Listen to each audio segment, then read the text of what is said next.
Shqipëria do të punojë së bashku me Britaninë e Madhe për prodhimin dhe shitjen e armëve dhe mjeteve ushtarake, përfshirë mbrojtjen ajrore toksore dhe sistemet kundër dronëve.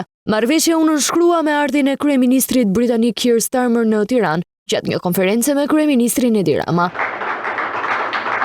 Liderët dhanë detaje për këtë marrëveshje, duke theksuar se dëshirojnë të forcojnë sigurinë kombëtare. Do të maksimizojë potencialin që ne kemi për investime në infrastrukturë, në rritje në veçanti në sektorin e mbrojtjes dhe për këtë arsye jam shumë i kënaqur gjithashtu. Ne kemi përbashkëpunimin në sektorin e mbrojtjes dhe do të punojmë së bashku për prodhimin dhe shitjen e automjeteve ushtarake, pra një deklaratë e qëllimit, sepse do të thotë që ne dëshirojmë të fuqizojmë sigurinë kombëtare dhe inovacionin si dhe për rritjen ekonomike të kombeve tona.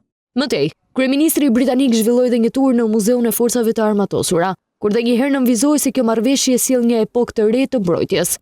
Jam vërtet i kënaqur që në kontekstin më të gjerë sot kemi arritur një marrëveshje për të përmirësuar punën që bëjmë si dy vende për sigurinë dhe mbrojtjen, duke përfshirë prodhimin dhe prokurimin, sepse mendoj që kjo është një epokë e re për Evropën. Kjo është një epokë e re për sigurinë dhe mbrojtjen. Fill pas mbërritjes së tij në Tiranë, kreu i qeverisë britanike u prit në një ceremoni zyrtare nga presidenti Bajram Begaj. Kjo ishte vizita e parë e një kryeministri të Mbretërisë së Bashkuar në vendin tonë.